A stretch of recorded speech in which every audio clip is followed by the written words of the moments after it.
अस्सलाम वालेकुम। मोहम्मद अमीर यूट्यूब चैनल आपकी खिदमत में हाज़िर है। आज हम आए हैं कनाल गार्डन।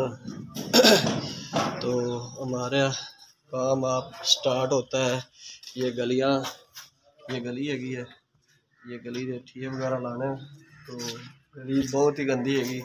नहीं भाई, सब तो पहले मैं क्या यार, सब तो पहले ना इनकी सफाई करनी। नहीं भाई इधर आओ, इनकी सफाई होगी तो ठीए वगैरह भी लगनगे। लेवल वगैरह ला लिया सी, ये देख सकते हैं व्यूज। तो देखो ए गली दी पहले कंडीशन हैगी सी, ठीक हो गया। ए नहीं भाई है मेरा कज़न है माशाल्लाह, नवे प्रोजेक्ट ते इनू देसी कांडी दे देनी। ते ए वेखो नहीं सफाई कर रहा है। आज साडा काम हैगा भी ठीए वगैरह ला देने। तो मिस्त्री नूं कल लावांगे, प्लस्तर वगैरह कर लेगा, ठीक हो गया। तो उत्ते मिस्त्री भाई भी लगे ने। मिस्त्री एक मेरा भाई है, एक मेरा दोस्त है, एक मामू है, दो तीन सरैकी है मजदूर। तो अज उन्होंने भी चलते काम वेखना तो की काम कर रहे हैं। साजी जिन्ना नुकरा शुकरा वाला गंद छंद है, स्लैपां स्लूपां पलाइयां पलुइयां इं शीशा हो नुकर तक, ठीक हो गया। तो व्यूज ये नहीं भाई है तो माशाल्लाह बहुत ही अच्छा काम करते हैं। तो अगले काम तो इन्हों हेल्प च कर देना, मिस्त्री भी बन जाएगा इंशाल्लाह। कोशिश हैगी साडी। उत्ते चलने हैं, उत्ते भाई री वेखने की कर रहे हैं। ने इफ्तिखार साहब सरैकी ने, ए बावलपुर दे ने, ठीक हो गया। ते ऊपर चलने हैं, ऊपर लगे ने मिस्त्री, उन्होंने भी काम शाम वे ने भी वो की कर रहे हैं। तो कल कंधा लैवल वगैरह मैं पहले ही कढ़ लिया सी, ठीए वगैरह मैं कल ला दिते हैं। यह काम किसी होर बंदे किया सी, लेकिन टैल का साढ़े को काम आया। देखो सारे ठीए ला दिते ने, कमरे भी लाए ने।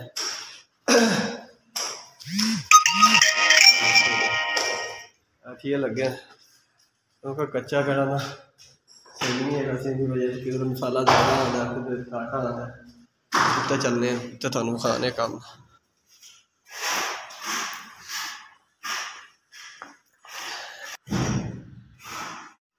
वही सीढ़ी हैगी सी जेह्ड़े तो थोड़े भरा ने बनाई है।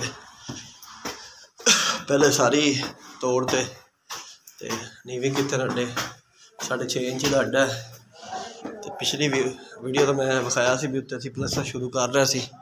उत्ते वाला प्लस्तर कंप्लीट हो चुका है, वेख सकते हैं तुसीं, ठीक हो गया माशाल्लाह। साढ़े काम की इस तरह फिनिशिंग हैगी। बाकी ये किसी चुनाई वगैरह बिल्डिंग किसी होर ने बनाई थी, बाद पार्टी सानू ज्वाइन किया। झाड़ू मारन का मकसद ये होंदा भी टैल की ग्रिप वगैरह बन जाती। बाथरूम ठीक हो गया।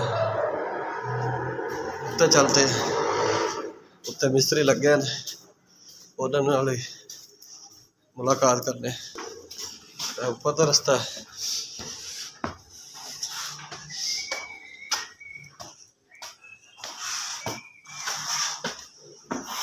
तो ये मामू है। हाँ जी मामू जी की हाल है? ठीक ठाक जनाब।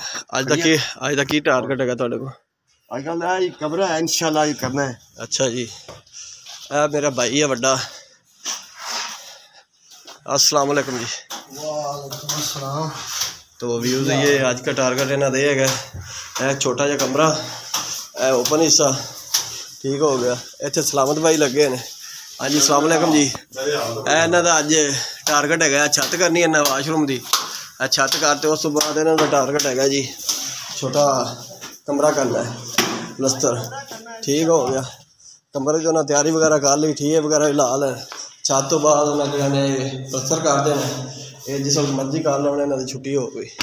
तो आज की वीडियो हमारी यही हैगी सी। इंशाल्लाह ये कमरा ऐसा करेंगे टैल की लगाने की जरूरत नहीं पड़ेगी, ठीक है। सादा फर्श पैना है, नीरू पाद कस देना, ठीक हो गया। ऊपर का काम इन्हों का टारगेट दे दिता इन्होंने।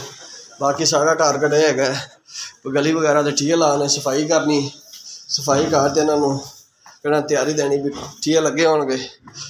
कल साड़ी छुट्टी होगी, परसों आते प्लस्तर वगैरह कर लेंगे। तो आज की वीडियो हमारी यही थी। अगर वीडियो साड़ी अच्छी लगे लाइक करो, शेयर करो, सब्सक्राइब करो। वीडियो बनाने का साड़ा मकसद यही होंदा है, जिहड़ा भाई वीडियो साड़ी वेखे, साड़ी वीडियो पसंद आवे, साडे नाल राबता करे। असीं काम करन नूं तैयार हैगे हैं। प्लस्तर होवे, चुनाइयां होवन, बिल्डिंग बनानी होवे, बिल्डिंग तोड़नी होवे, बिल्डिंग का मलबा बेचना होवे, फिर भी राबता कर सकदा साडे नाल। तो नंबर मेरा भी फिर नोट कर लो। दोबारा मैं इस वास्ते नोट कर दिया कि किसी वीडियो तो अगे वीडियो ना वेखी हो तो ना पता हो, तो साड़ी वीडियो सुनो वेखो तो नंबर राबता करो 0301 97 35 357। मोहम्मद अमीर के नाम से आएगा, मोहम्मद अमीर चैनल है। ठीक है, राबता करे, बिल्डिंग बनवाए साढ़े को। ठीक हो गया, दुआ में याद रखें। अल्लाह हाफ़िज़।